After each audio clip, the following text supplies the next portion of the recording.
name is Qalbsaleem Muhammad. Yes, that is my name. It's not a nickname or anything. And I am a calligrapher. Amongst other things, I'm also an architect, a poet, and a graphics designer.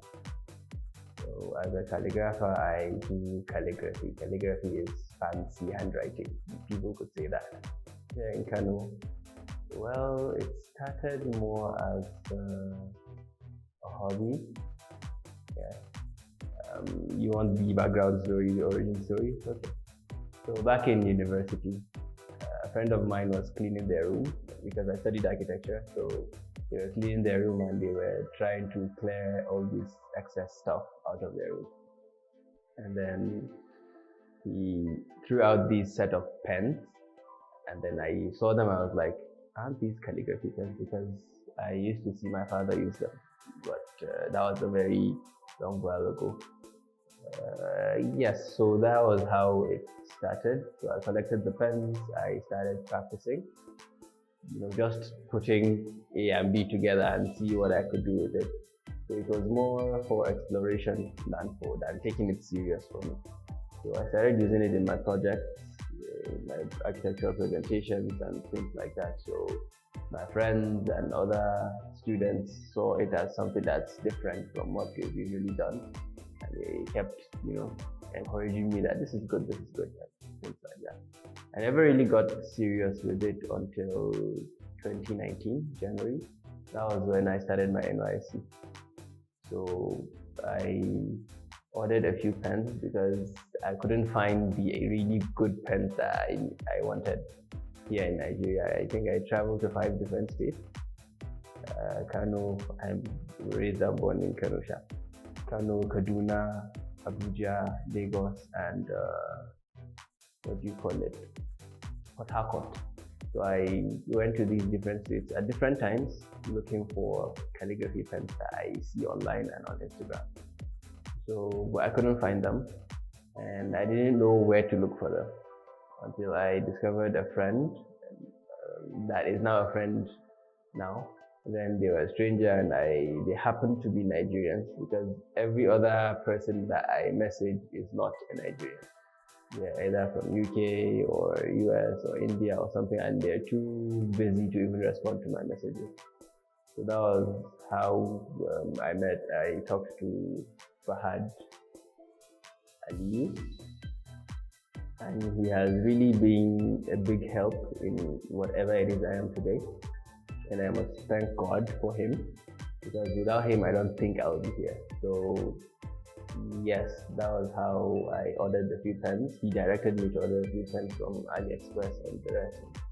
And then I started practicing and just uploading it on Instagram as something, just something you do out of passion. You're not really looking for anybody to come and do anything about it. You're just putting it out there for putting it out there. So not because you're actually expecting anything from it.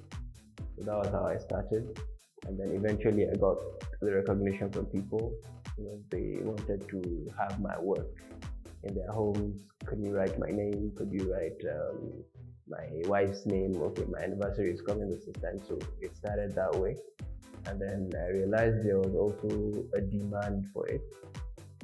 Even though what is in so much demand currently is Arabic calligraphy, but then I don't specialize in Arabic calligraphy. I feel there are a lot of people who are doing that, even though not professionally, but yes, there are people who are into Arabic calligraphy. So I started English calligraphy and I kept doing English calligraphy. So when I also started making connections with other calligraphers because we are better as a community than as a single person. So that was how we kept, helping each other out with resources, where to get materials, how to serve your clients better or customers, and things like that. So I would say it's a booming industry. It's only starting out, but then over the years I have seen lots of interest and progress, because people are getting more and more interested in it, especially since it's something that it's in demand basically. So yes, that prompted me to, I realized that there are people who want to learn this thing and they keep coming to me that, okay, I want to learn this, I want to learn this. And I got tired of saying, I don't know where you can learn, because I taught myself. Fahad was one who sent me a few PDF documents which had the scripts, the different styles of writing inside, and I had to just sit every day, I think for about 2 to 3 hours to practice. That was in January, like I told you, when I started NYC. So yes, that was majorly what I enjoyed doing, because I was in Nasarawa State, and it was a place where I didn't really have, my friends were not there, and I was staying with a family, my friend's family, and then I didn't really know anyone around, so I had a lot of time to myself, and I needed to do something with it. So that was where I poured my energy into calligraphy and just going about doing things. I would say even at the moment I am facing that dilemma, in the sense that I have other passions I am trying to pursue. Like I said, I'm an architect. I work with a construction firm. I am into graphic design, which is a freelance business I do on the side. And I'm into poetry too, which is not something that's very lucrative at the moment, but it's something that could be if I would give it as much attention as other things. So yes, those would be my other options. No. It does not. It does not work like that. It does not work like that. I would specifically say I am more of a love poet. As long as the lyrics is from inside.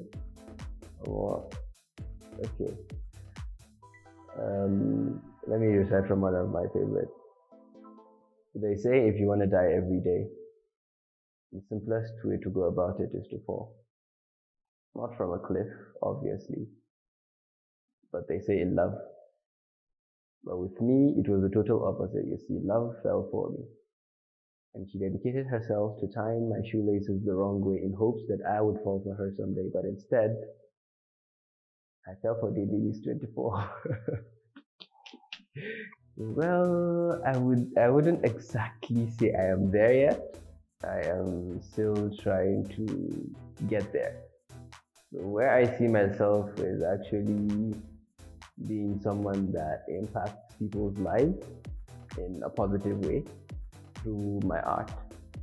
Whether it's teaching them a skill, or teaching them a few tips about life, or anything that would help someone become better.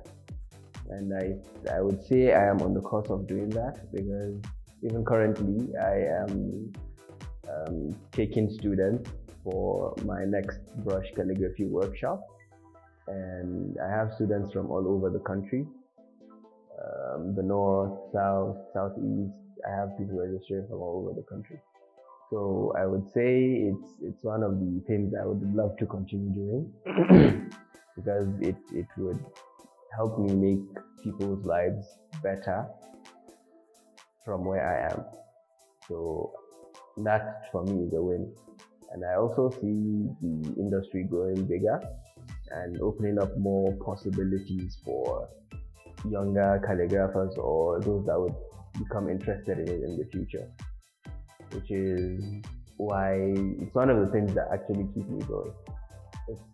I would say it's that feeling you get when someone messages you and genuinely thanks you for being there.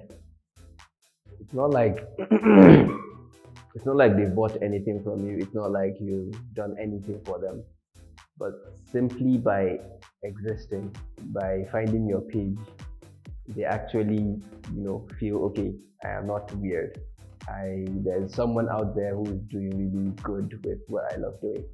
So I love that. That gives people hope. It gives creatives hope, especially those who want to tread the line of calligraphy. So part of the things that I have done is also, I know people want to learn it, but then they don't know where to get the tools. And not everybody is willing to travel 5 states or whatever to get the pen. So I took it upon myself to order these materials and make them available for people who want to learn the art. And that for me is really a big win. So that keeps me going. My challenge is shipping, the dollar rates, the getting tools here. That is one of my major challenges. What do I do for fun? I would start with poetry. Yeah, I do poetry for fun. I do calligraphy too for fun. As much as people think it's work, yes, there's the work aspect. But I used to do it even before it was work. Calligraphy was what I used to do for fun. So it's my passion. I'm just lucky that it actually became something that brings in money. So yes, I do that. What else do I do for fun? Now that you put it that way, I sound like a really boring person. No, I do not watch football. Football is not my thing. I used to be a Barcelona fan, but then that was when I tried to like football, but then it's just not my thing. I'd rather have conversations with people. Oh, God of creation, direct our noble cause, guide our leaders right, help our truth, I've forgotten the rest actually. Nigerian. Okay, Petroleum Commission. I really do not know. United Nations, something. I do not know.